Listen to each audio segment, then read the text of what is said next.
Un cordial saludo al querido pueblo salvadoreño, mi pueblo. A escasos 10 días de las elecciones presidenciales y durante toda la campaña electoral, se han desatado una serie de conceptos confusos que necesitan ser aclarados. En primer lugar, la toma del poder no se está haciendo por intermedio de una lucha armada, sino por una contienda electoral cívica y democrática amparada en nuestra Constitución política. Por consiguiente, el poder total no está en juego, ya que se encuentra repartido en los diferentes grupos que lo detentan propio de una sociedad establecida. Empresa privada, medios publicitarios, poder financiero, fuerza armada, gremios, iglesias, transnacionales, marco legal establecido, etcétera, etcétera. En un cambio violento a través de una lucha armada, todo el andamiaje legal y la lucha por el poder total se encuentran en entredicho. En un proceso electoral, solo el gobierno transitorio se encuentra en juego dentro de un sistema preestablecido y con el marco constitucional vigente.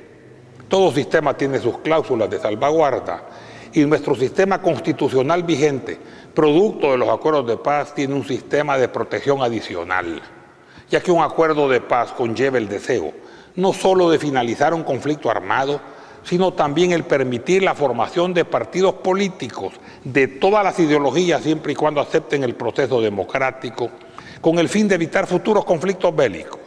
De esa forma, el proceso de reformar la Constitución se hace complicado en los artículos simples y se vuelve imposible de reformar en los artículos fundamentales.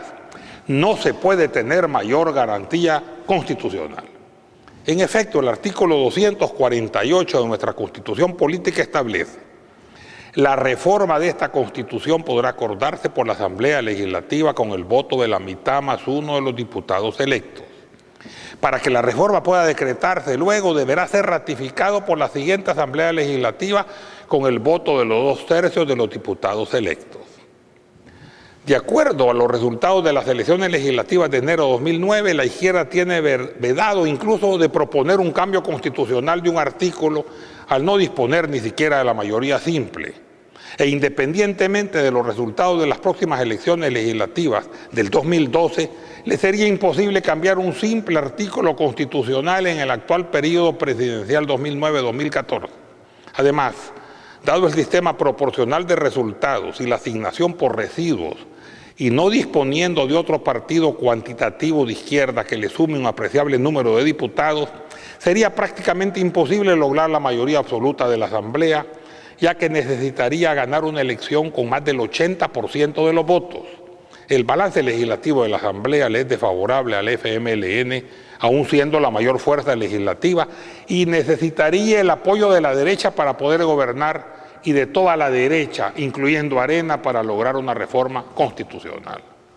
Además, el último inciso del artículo 248, óigase bien, se establece: no podrán reformarse en ningún caso los artículos de esta Constitución que se refieren a la forma y sistema de gobierno, al territorio de la República y a la alternabilidad en el ejercicio de la presidencia de la República. ¿A qué tanto temor entonces? Para aquellos que no hemos estado nunca a la sombra del poder y que hemos trabajado sin los gobiernos, con los gobiernos y contra los gobiernos, o mejor dicho, el gobierno contra nosotros, y gracias a Dios y a nuestros esfuerzos hemos seguido adelante, no nos atemoriza que gane un partido o que gane el otro, sobre todo con el cerrojo constitucional que evite el cambio fácil de la Constitución y que además nulifica cualquier intento de un cambio oneroso del sistema. El artículo 85 de la Constitución, que no puede reformarse ni siquiera con el voto unánime de los 84 diputados de la Asamblea Legislativa, manifiesta que el gobierno es republicano, democrático y representativo. El sistema político es pluralista y se expresa por medio de los partidos políticos, que son el único instrumento para el ejercicio de la representación del pueblo dentro del gobierno. Las normas de organización y funcionamiento se sujetarán a los principios de la democracia representativa, esto es, elecciones. La existencia de un partido único oficial es incompatible con el sistema democrático y con la forma de gobierno establecidos en esta Constitución. Fuera de ello, los artículos 87 y 88 tampoco pueden reformarse. Artículo 87, inciso primero: Se reconoce el derecho del pueblo a la insurrección por el solo objeto de restablecer el orden constitucional alterado por la transgresión de las normas relativas a la forma de gobierno o al sistema político establecido, o por graves violaciones a los derechos consagrados en esta Constitución. Artículo 88.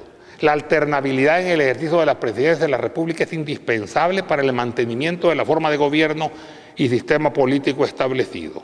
La violación de esta norma obliga a la insurrección. Alguien podría decir, ¿y si se respeta la Constitución? ¿Y si un presidente realiza acciones de hecho? Esto no puede darse, ya que llegar por la vía electoral significa que el poder real se encuentra incólume y debidamente repartido. Nadie puede abrogarse funciones dictatoriales, ya que los organismos garantes de respeto constitucional se encuentran intactos.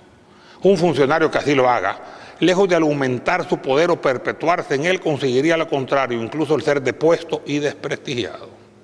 Segundo, aquí hubo un conflicto armado y el cual no debe repetirse y no hay indicios de ello.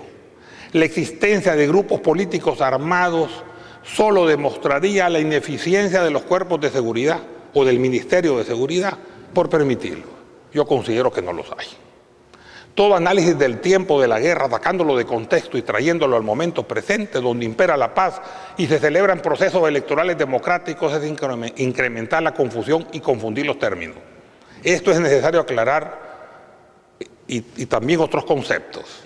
A. Toda guerra es impuesta y se cataliza por condiciones específicas, donde B. Todos hemos sido solidariamente culpables, y C. Toda guerra tiene un componente civil y otro militar donde ambos participan. En tiempos de guerra, el que arriesga su vida en aras de sus principios merece respeto, está por encima del civil que participa en la guerra sin arriesgarse, muchas veces fuera del país. En tiempos de paz, la sangre del soldado se transmuta por la tinta de reconstructor, de reformador, del hacedor de paz. En tiempo de paz, el violento sí es un transgresor de la ley y merece ser señalado y castigado. Aunque la guerra es destrucción, sangre, dolor, luto, miseria y algunas veces excesos, es muchas veces tristemente necesaria para lograr la paz. Lo interesante es sacar el beneficio resultante de la escalada bélica finalizada. No podemos volver al pasado y evitar el conflicto bélico, pero sí podemos sacar experiencia del mismo y volvernos más capaces, más pacíficos, más justos y también más solidarios. Y ver al futuro, porque hacia él nos dirigimos inexorablemente. Y de esa guerra, ¿qué obtuvimos ya?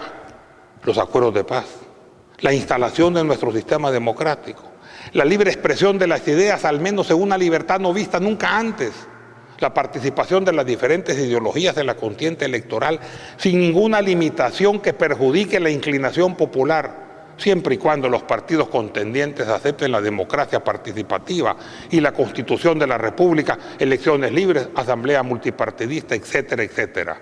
Tenemos que continuar en la perfectibilidad de los acuerdos, buscando los puntos de unión que nos converjan, administrando nuestras diferencias y tolerando nuestras divergencias. Tenemos que recordar que todos somos hermanos y que si bien el triunfo del más apto tiene categoría de un 10º mandamiento, hay que reconocer que el conocimiento y el poder nos hacen más fuertes pero no mejores. La capacidad y la aptitud tienen que combinarse con la hermandad y la solidaridad. En tiempos de guerra se premia el valor, la integridad, la honorabilidad, la sinceridad, la disciplina, el mantenimiento de los principios. En tiempos de paz se premia la honestidad, la capacidad, la profesionalidad, el trabajo, el pacifismo, el conocimiento.